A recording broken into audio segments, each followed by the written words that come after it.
Each time I try to find peace, feelings aching far and deep, unfinished long ago.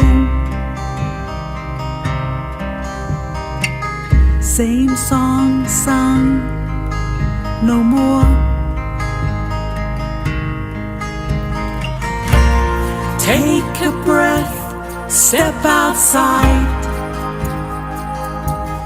feel the rain.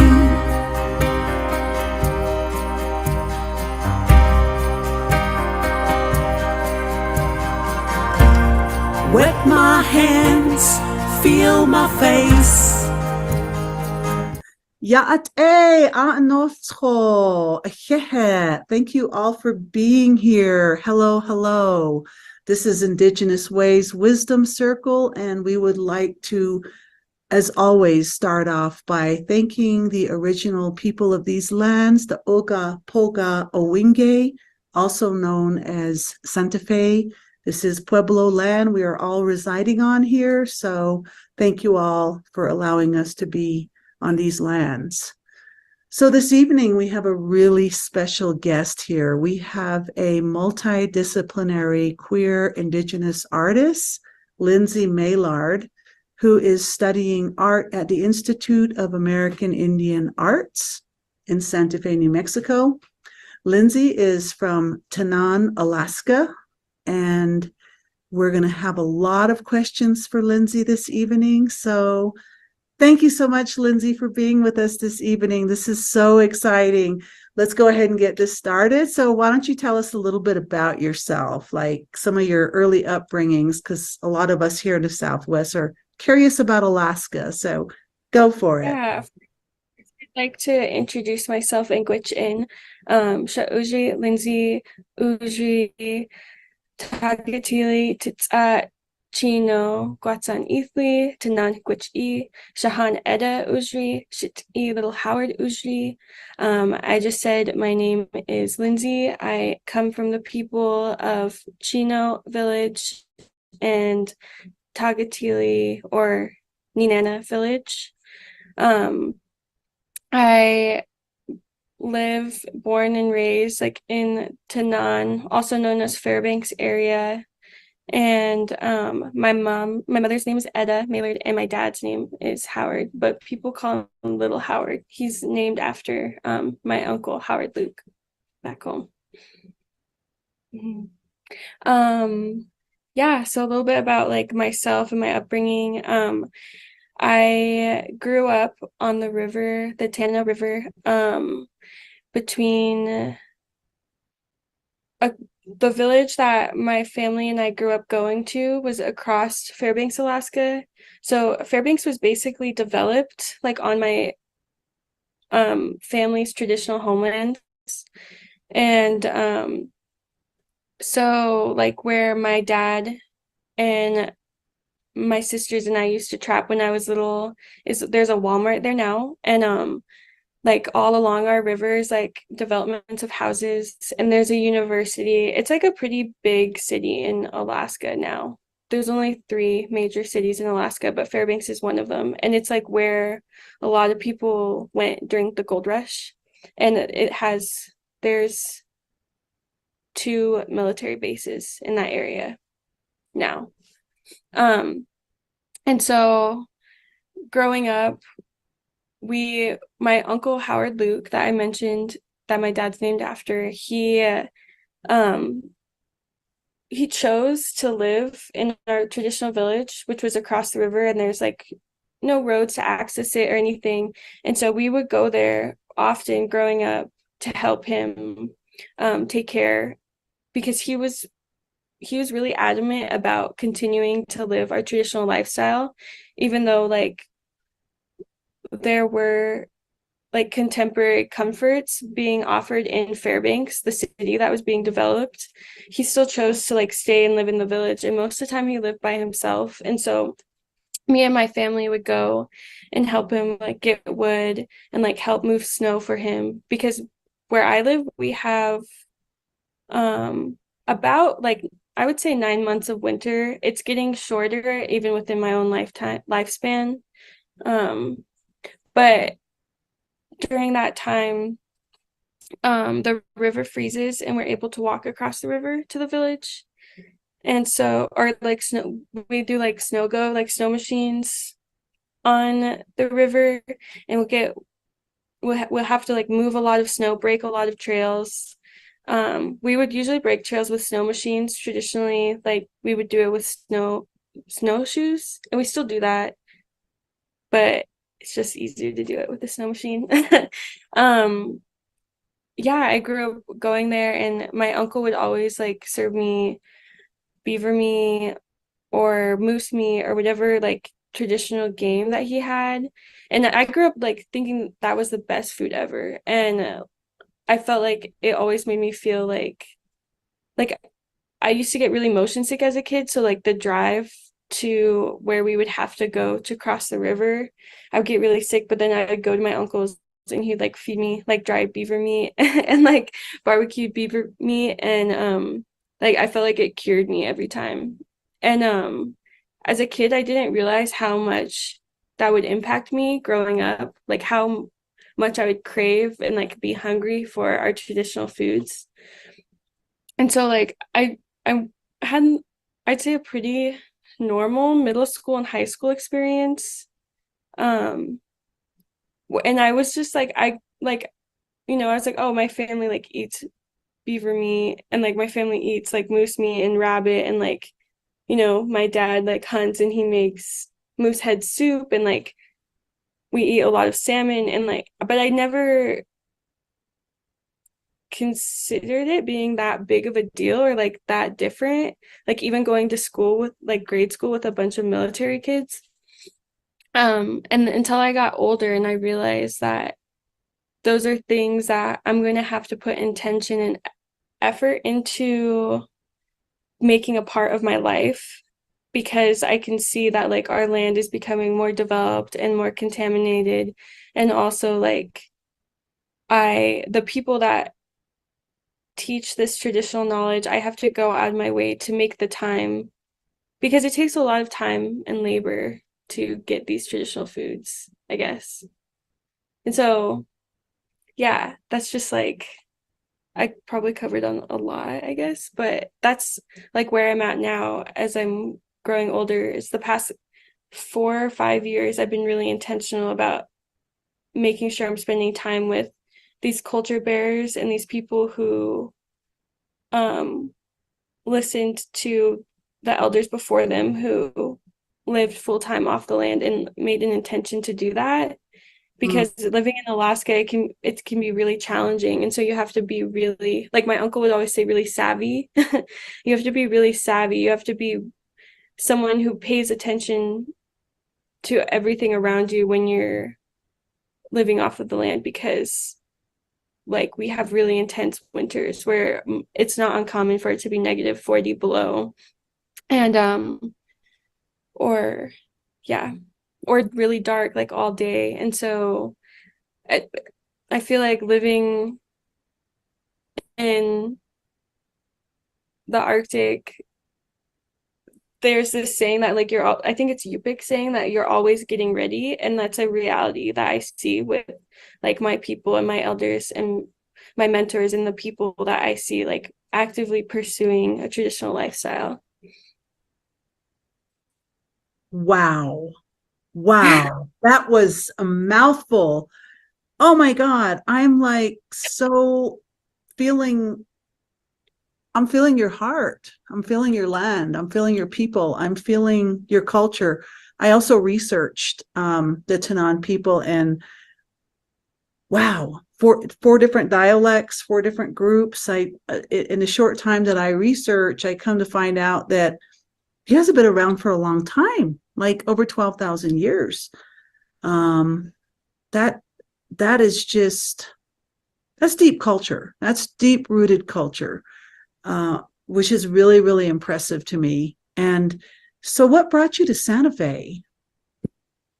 Well, I feel like Santa Fe was sort of like the Southwest was sort of calling to me for like the past couple of years. So when I started my college journey, I started with being a certified nurse assistant, and then I was pursuing nursing. And within that, I'd always been an artist, like ever since I was little, like always like making things and creating things and like creating like my own little worlds, I guess. And then while I was in nursing, I really picked up painting again. And there was just like signs like about New Mexico that was like calling me. And then I learned about how the Dene people, the Navajo Dene people down south, like we have our languages are related. And so when I understood that, when I already had a feeling to like go to New Mexico, um, or the Southwest for school, I was like, whoa, that's super interesting. And my uncle, who I mentioned, he traveled for his advocacy because while he was living alone at the village, he also like invited and hosted and did cultural exchanges with different indigenous people. And he was really interested in the Maori people and their language ness. And he actually like that was just an idea, but the past couple of years, like there have been Gwich'in Dene language nests like in Fairbanks, Alaska, that like, and it's just cool to see like the indigenous cultural exchanges that happen and how they like do really impact our communities.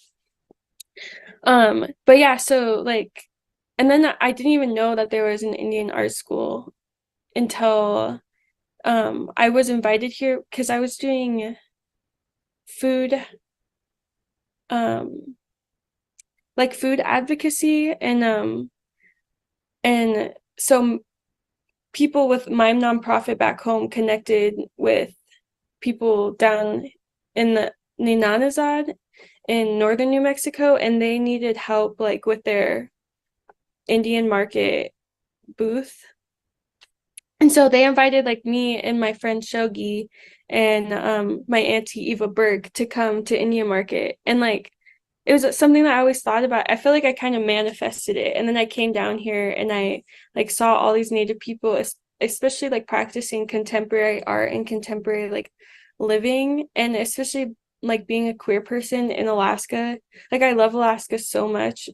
And at the same time, like I knew that there's more things I needed to express like outside of my home. And so yeah, I came here, and then right after I came here, basically I had this dream. So I came back to Fairbanks, and I was helping host this hide camp back home in Nenana, and I had this dream that I like trapped a rabbit and I didn't know what to do about it. And I called my dad in the dream and I was like, "Hey dad, like I trapped this rabbit. It's still alive. Like what do I do?" And he got really upset with me and he was like, "You don't trap anything that you're not ready to like take care of." And I remember waking up and like I felt like it was like a sign to like stop pursuing these things like nursing and stuff that I wasn't ready to take care of. So I was just like, I need to like go and like learn more about myself. And then I just kind of knew like once I heard about the Indian art school, I was like, it's the place to be. That is, to me, it just feels like you're listening to your visceral calling, your intuitive, like going to nursing school is a job probably anywhere you want, probably in the world, and B, security for your tribal people, because it's always good to have nurses around in case baby gets sick. Call Auntie Lindsay, she knows what to do. And so all of those benefits, but then yet at the same time, being so young, is it really fair to go to almost like a super mature or auntie elder calling at this juncture in your life? Or should you fly the coop and hit the road and go as far away as possible so that you can find yourself and meet yourself in a new way. Does that sound a little bit like Yeah, for sure. Yeah, especially yeah, like the program that I was in back home with nursing, it like our hospital back home, and I'm sure it's like this for a lot of places, was a for-profit hospital, and I was working in long-term care and like working with elders and like end of life patients, and I was only like 21, 22, 23 maybe at the time. And yeah, I was just like exposed to a lot of things that I was like realizing that I was too young to be like taking care or responsible for. been there, done that. Exactly. When I was your age, I did that on a Navajo reservation. I was working in a facility, and it was a lot of responsibility, and it helped me grow up in a lot of ways. But at the same time, I wanted to explore my creative process and try to become professional in whatever that creativity was calling me to be. So you got to Santa Fe, you got to the Institute of American Indian Arts. Did you already have a vision of what genre you wanted to go to? Because I know IAIA just has everything. I mean, there's filmmaking, there's printmaking, there's photography, there's writing, there's painting, there's 2D, there's 3D. Did you already know what you want to do? Or are you just exploring it all right now? I knew like as soon as I got here, I was like so excited to paint. Like I love painting. It's like it comes really pretty like naturally to me, I'd say. But I was also like really excited for taking on different things and like being challenged to like think about art in different ways and to like so like writing and printmaking, and I'm interested in like in photography too. Um, it's just painting has been like the most accessible thing for me to do the past couple years back home. So it's like it's just been what I've been doing. Yeah. Do you plan on exploring some of the other benefits of being at IAIA and being open to maybe going, wow, I love painting, but I also love sculpture, or I love Yeah. ceramics, or shoot, I want to be a filmmaker. I mean, there's just so many doors open at the Institute of American Indian Arts, as they say, IAIA. Um, it's just unbelievable how much that school has grown since 1964 to now.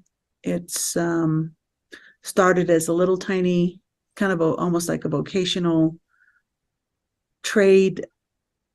We have had some IA alums that were at IA the first year it was founded that have been on the show and have talked about IAIA when Alan Hauser and Earl Biss and TC Cannon, were in school with them. And those are all the legends that are being studied now, but they also got their start at IAIA in the 60s and 70s and have left their world mark forever and ever, as long as human beings are going to be alive, Yeah. in the world of art, in terms of expressionism, neo-expressionism, and some of these other multi-forms. So that's all up to you, I guess, huh? Yeah, I mean, I want to take advantage of all the mediums I can to like express I mean, a big focus, at least right now in my artwork, is like rematriation and like bringing like strong feminine energy into my work. And like, I don't, at least I don't want to speak bad about my communities back home, but there's like a lot of healing that needs to be done for like the safety of like women and children, and like healing within our relationships and healing within like yeah, like queerness and just being like comfortable with different ways of being. And so being here, it's like I have a message that I want to say, and like any way that I can like comfortably share that, I want to take advantage of it.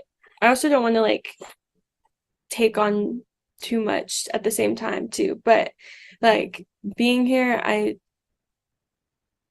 feel like anything is really accessible and possible. That's great. That brings me to the next bit of curiosity, changing gears here a little bit. Let's talk about your indigeneity and your queer identities. And I know there's the indigenous and the traditional, and I know prior to colonization, the cultures in North America had gender as a cultural expression that individuals were kind of, I guess, born into and made choices. Some cultures have 5 genders, some have 4, some have 3. But the binary was definitely introduced here with colonization and stuff like that. So as an Indigenous person identifying as a queer person, is there any correlation to the two identities, or are you making them for yourself?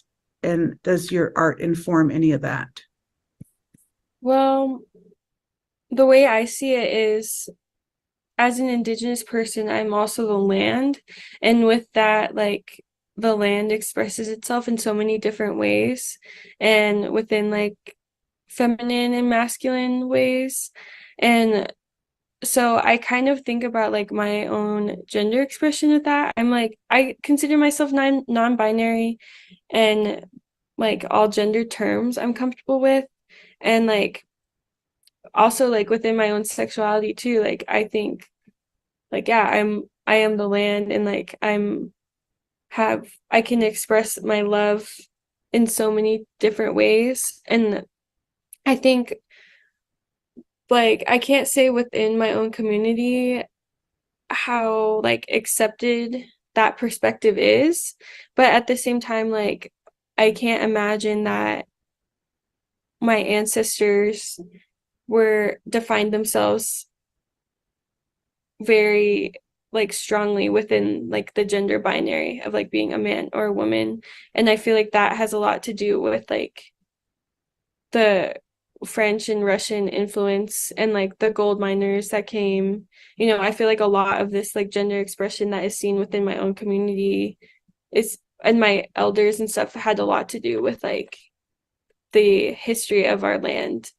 And so like I think that's something within my art and my writing, like I'm still trying to express. And like I want the youth and like my peers to see that you don't have to like live within this binary of being. Yeah. So I feel like, yeah, me and like my generation are kind of leading the way in this like healing journey for our people, and like being comfortable with ourselves, and like within that healing, trying to advocate and like protect our land as well, and like understanding, I guess, coming to an understanding of where we're standing now within my community back home. That brings me to the next question, because the Gen Z, which is the culture you belong to, the generation rather that you belong to is Gen Z. Gen Z feels like they've just jumped out very explicitly and said, and are saying, this is the way it is, everybody. And this is the way it's going to be. And almost without negotiation. So I think that's really beautiful. That's very courageous and bold. And I think much needed as well. So I think my question to the Gen Z varieties of Indigenous cultures throughout Turtle Island is how to inform that back into the elders, how to bring that information about non-binary culture back into the traditional cultures that have been colonized, that perhaps once had a non-binary recognition of people. And I think it's really beautiful what you all are doing. And I'm just sitting back in awe, just encouraging all of you to be all that you can be. That some of us in our time didn't have those kind of opportunities. So I think in that way, you're really living in a blessed time right now with the generation that you're in. And I'm really proud of all of you for what you're doing. And you're teaching me as well, teaching us as well. And I want to thank you for that. So where you're at right now, in Santa Fe at the Institute of American Indian Arts, for who you are, do you feel supported? Yeah, I feel supported. I feel like if I have any idea or any interest in anything, like there is people here who want to like support and give me the resources and the direction to like support that. Yeah, I feel like, one thing for me, since I've only been here 4 months now, I think, but like I miss my food from back home the most. And yeah, I think like that's the only thing about being here. And also like, yeah, like the way the school year is set up, how like all the students come here during, at least for me, it's like hunting season and like hide tanning time and like a lot of community things that I'm like starting to realize that the next couple of years I'm not going to be able to be a part of because of my like residency here. But at the same time, like I've had to learn and accept that those things are going to be waiting for me when I get back. And like kind of having this mindset of just like there's like a part of me that's like always afraid that those things are going to leave or be gone because of like I feel like I don't know what I've seen my elders lose, I guess. And so, and like also with my elders too back home, it's like they have so much knowledge, like I could never like get enough of them, you know? And so it's just like, but like I need to like, I'm trying to have this attitude of like that no matter that those things will be waiting for me when I come back and like they're not going to go anywhere in like the next 4 years, 3 or 4 years, you know? That feels very true to me after doing the research on your culture, that being here for 12,000 years or more, your culture is not going anywhere. It's deeply rooted, and of course a lot of things have happened to devastate a lot of the perpetual survivance that happens in different parts of Alaska, because I do read a lot. And I'm just thinking that being at an Indigenous institute, which I don't even like that word very much, but institution kind of has different connotations for different people, especially boarding school reservation students, which I went to a boarding school. So institution, but IAIA, let's say IAIA, that sounds better. IAIA, does IAIA offer you different types of outlets to learn about other cultures? Like right now it's harvest time, gathering time, and time to get ready for, the winter months, which of course winter here is going to be very different for you. You'll probably be like, I'm going to put on my shorts, everybody. But do you have those kind of outlets to kind of keep you, at least, even though it's not directly connected to your people, with your tanning? Oh, yeah.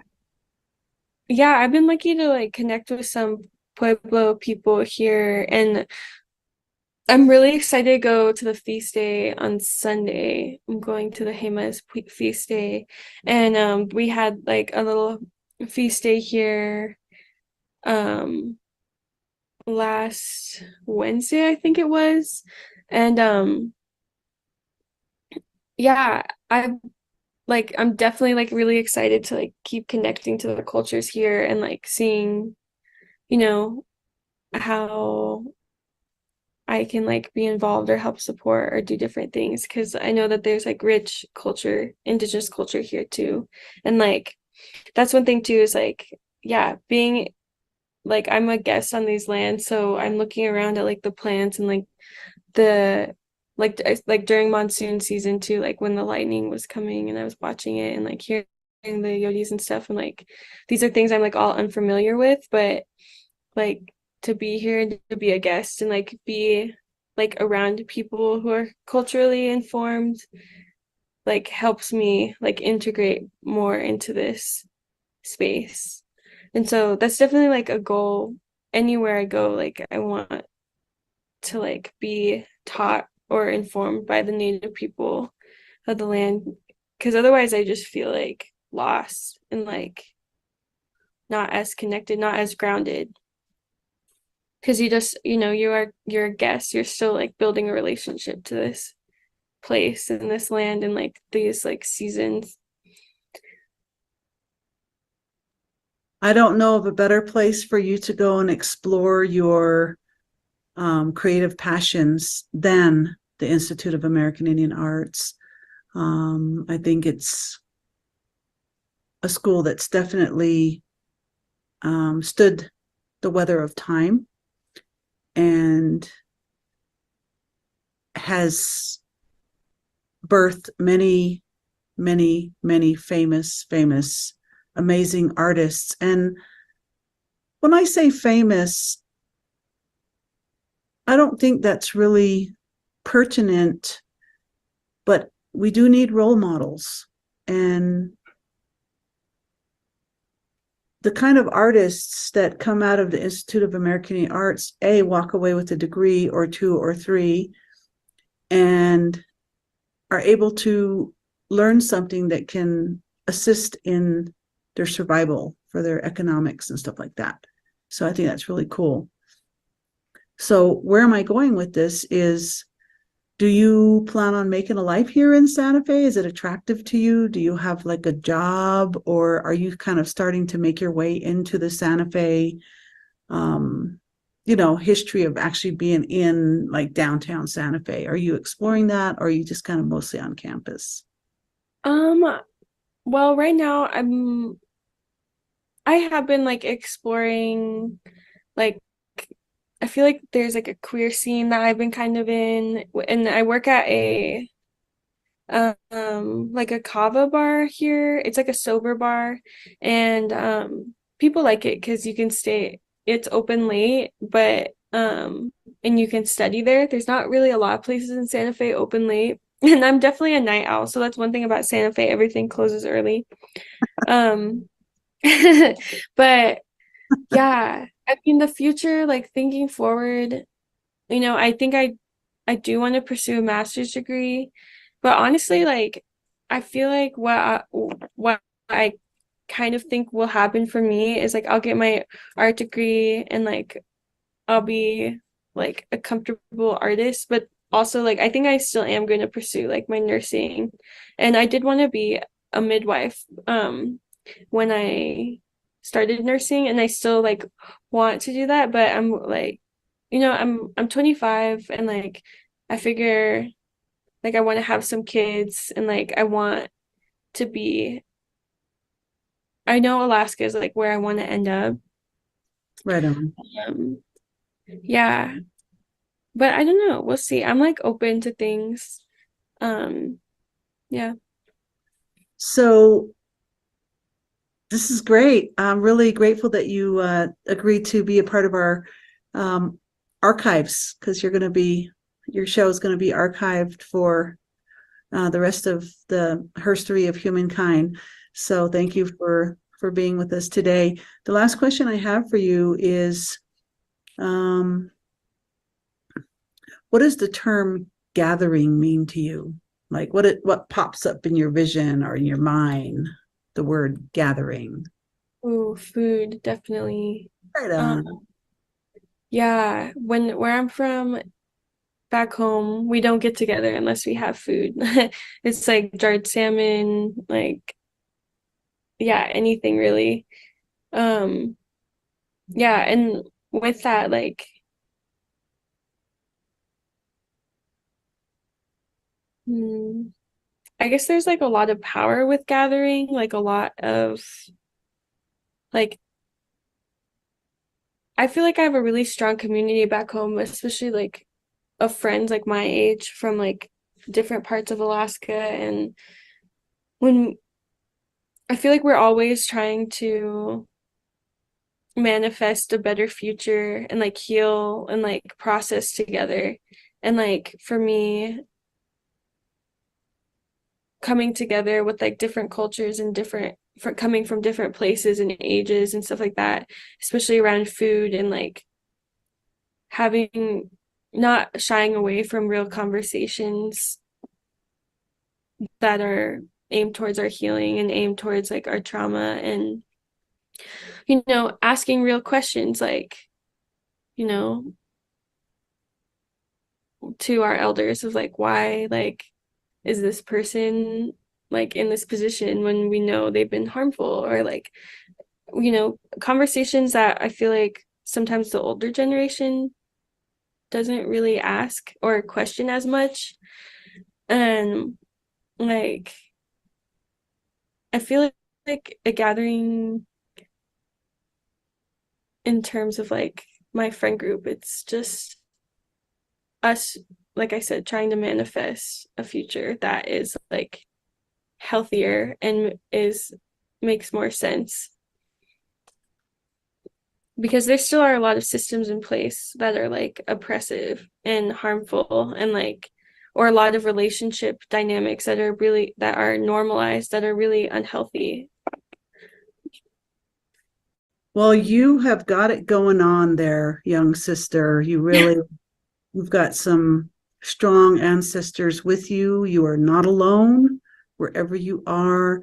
Your ancestors are with you. You are walking. You are representing your people. So as you are here in these faraway lands from your home, you are the elder. You are the person representing your culture, and you are making your people so proud. So thank you for everything you're doing. And I'm going to hand it over to our beautiful Maori Samoan Executive Director, Elena. Thank you so much for that, Tash. And Lindsay, thank you so much for blessing us in this circle with your walk, where you're from, and sharing from the heart. It's really wonderful getting to know you more, and just feel very honored that you're here with us, blessing us in the circle. So thank you so much for that. You know, what happens in this time now is it's a commercial break and we go into what's going on. So as all of you have gathered, the beautiful Lindsay is a fabulous student from the Institute of American Indian Arts, which we call IAIA for short. So what's happening next month, which is the new year? Can you believe that? Every time we're at the beginning of the year, it'll be like, oh, well, before we know it, we're in December. Well, here we are. So starting off the new year, we have a faculty member from IAIA, the Institute of American Indian Arts, the beautiful Dr. Sheila Rocha. She is with the performing arts and has been a director now a wonderful facilitator there. She's going to be blessing us, kicking off the new year, as Lindsay has closing out the year and the extraordinary year she has had. Sheila will be coming in and blessing us in the circle next month with all that she brings. And if she looks familiar, she has been an MC at the Indigenous Ways Festival several times. We've been very fortunate to have her there. We've also done a lot of work with Dr. Sheila Rocha. So we're really going to enjoy what she's going to be sharing, as like Lindsay has. with her many years of experience, both in community-based and professional theatre, social justice theatre, and Native American Studies scholarship. And she is also an interdisciplinary artist. So we have the beautiful Sheila Rocha with us next month. Now, if you check out above IndigenousWays.org, at our website, you'll find more information about Lindsay. This will drop in the next 24 hours. So if you're on social media, you can see it there. Thanks everyone for beaming in now live, or you're seeing it, the recording of this.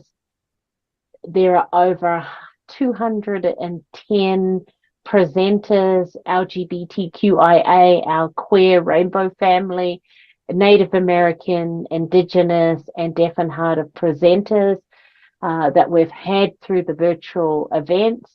This one being our wisdom circle and the amazing wisdom that each individual and also collective brings.